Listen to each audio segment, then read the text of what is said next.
Selamat malam para pendengar setia di seluruh Indonesia di Dongeng Aki Rukmah. Selamat mendengarkan dan tetap merdeka. Assalamualaikum warahmatullahi wabarakatuh. Bismillahirrahmanirrahim. Wal yahsaladzina law taraku min khalfihim zuriyatan di'afan khofu alaihim falyataqullaha walyaqulu qawlan sadida. Amma ba'du. Bapak Ibu dan kawan-kawan sekalian, selamat malam and sampurasun. Mohon maaf, tadi malam Minggu Aki tidak mengirim dongeng budaya ya. Sebetulnya ada Kang Dedi sudah mengirim bahwa pada minggu-minggu kemarin ada Pasanggiri Kawih Sunda Pupuh, yaitu yang dimenangkan oleh juara ke-1 se-Jawa Baratnya itu utusan dari Kabupaten Bandung, yaitu dari SMP Banjaran. Tapi tidak sempat, nanti aja lain kali. Karena Aki tadi malam diundang oleh Ketua Pos KB Desa Weninggalih, Kecamatan Sindangkerta, Kabupaten Bandung Barat. Lupa nama Aki. Ditanyakan pagi-pagi masih belum ini. Begini ceritanya. Dulu pada tahun 2016, 2017, 2018, Aki paling sering diundang ke Bandung Barat, terutama dari segi pemberdayaan masyarakat. Nah, yang paling sering diantaranya pertemuan itu adalah di Villa Prancis.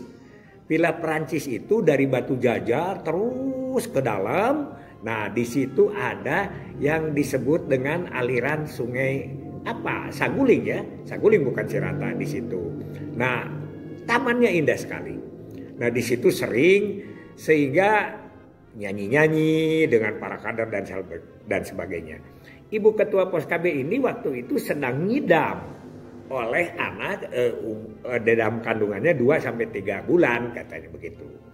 Kemudian mungkin senang dengan Aki, waktu itu beliau nazar, berjanji dalam hati kalau anaknya lahir nanti sampai disunatin katanya ingin diceramain oleh Aki. Ada gitu ya. Ya mudah-mudahan saja tadi malam kata orang Sunda itu bisi tunggul sirungan catang supaan gantar kakaitan. Atau ada akibat daripada janji itu kalau tidak dilaksanakan selama tidak ada halangan. Alhamdulillah.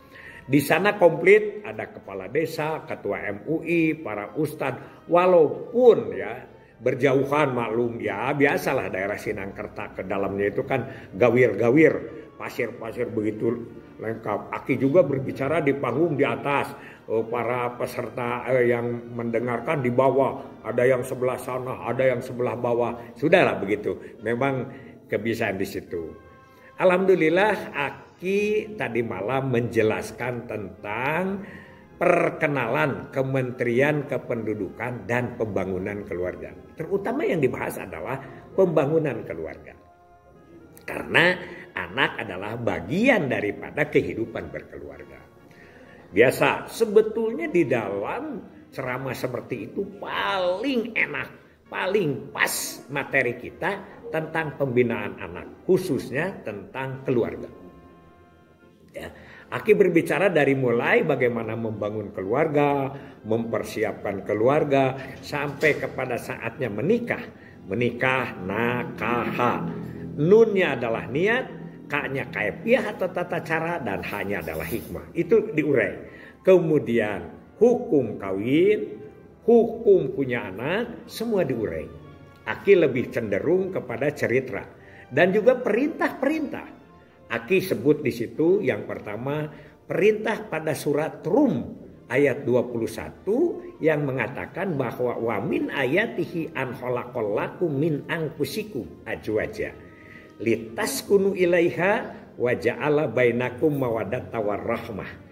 Inna fidzalika la ayatil liqaumi yatafakkarun. Aki tekankan bahwa pernikahan itu sebelum sampai kepada sakinah mawaddah warahmah, tapi juga diakhiri di situ adalah keterangannya yatafakkarun. bagi orang-orang yang berpikir. Lumayan itu. Makanya berpikir itu salah satunya bagaimana pola pembinaan anak. Aki juga bercerita tentang surat An-Nisa ayat 9. Waliyasalladzina law taraku min khalfihim zurriyatan di'afan khaufu alaihim faliyataqullaha waliyaqulu qaulan sadidan. Dan janganlah dan hendaklah engkau takut untuk meninggalkan keturunan yang lemah. Nah, barulah dari situ Aki perkenalkan bahwa sekarang ini BKKBN ditambah menjadi Kementerian Kependudukan dan Pembangunan Keluarga.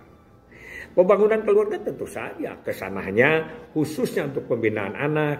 Aki cerita tentang 9 orang tua hebat. Masih ingat kan? 9 orang tua hebat itu adalah mempersiapkan diri menjadi orang tua. Memahami tentang tugas dan fungsi orang tua. Yang ketiga, memahami konsep diri orang tua. Yang keempat adalah melibatkan peran ayah. Yang kelima adalah mendorong tumbuh kembang anak. Yang keenam, membantu tumbuh kembang anak. Yang ketujuh, menjaga anak dari pengaruh media. Yang kedelapan adalah memelihara kesehatan reproduksi anak. Dan yang kesembilan adalah membentuk karakter anak sejak dini. Alhamdulillah Aki masih hafal. Kemudian 7 aspek perkembangan dari mulai gerakan kasar, gerakan halus, komunikasi pasif, komunikasi aktif, kecerdasan, menolong diri sendiri dan tingkah laku sosial Aki uraikan. Lumayan 2 jam bercerita di sana.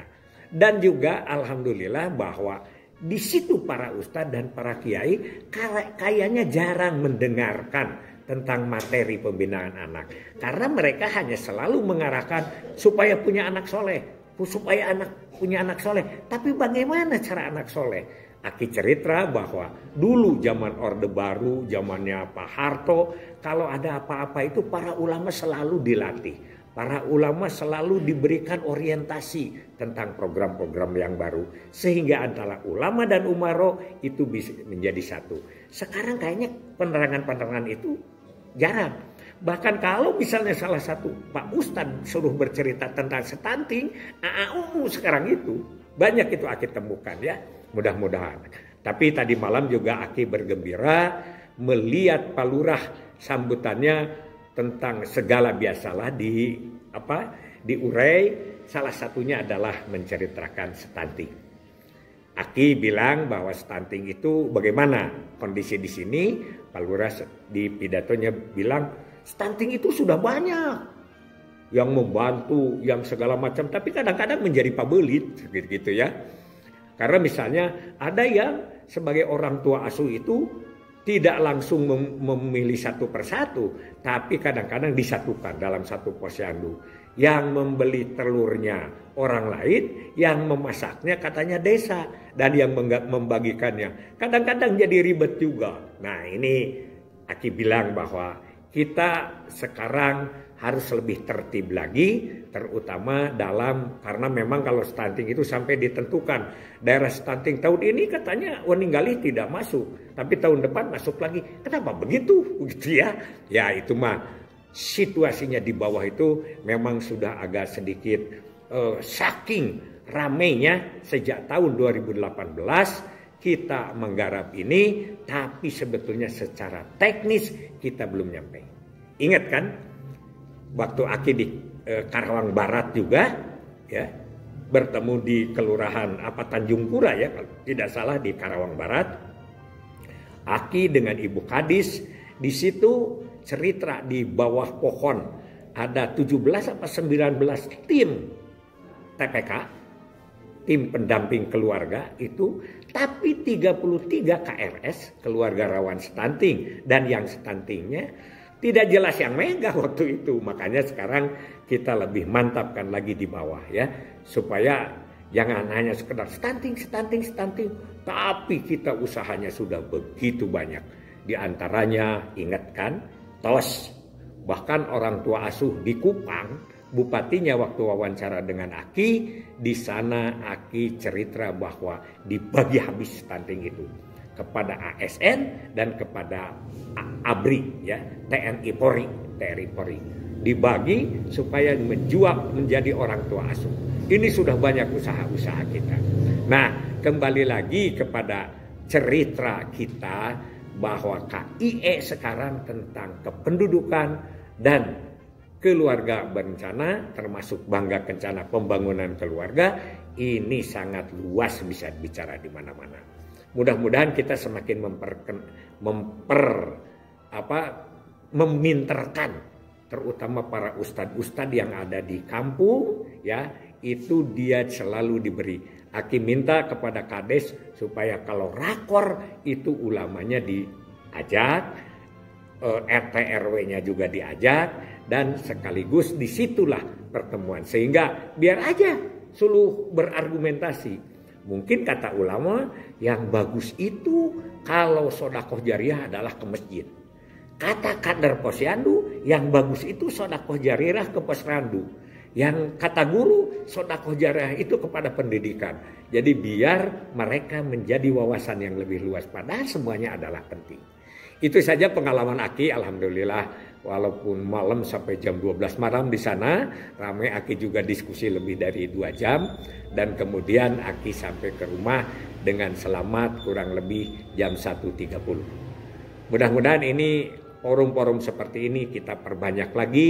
Karena ternyata tidak semudah itu kebijakan di atas bisa diterjemahkan di lapangan. Hasbunallah wa ni'mal wakil, ni'mal maula wa ni'man nasir. Wassalamualaikum warahmatullahi wabarakatuh.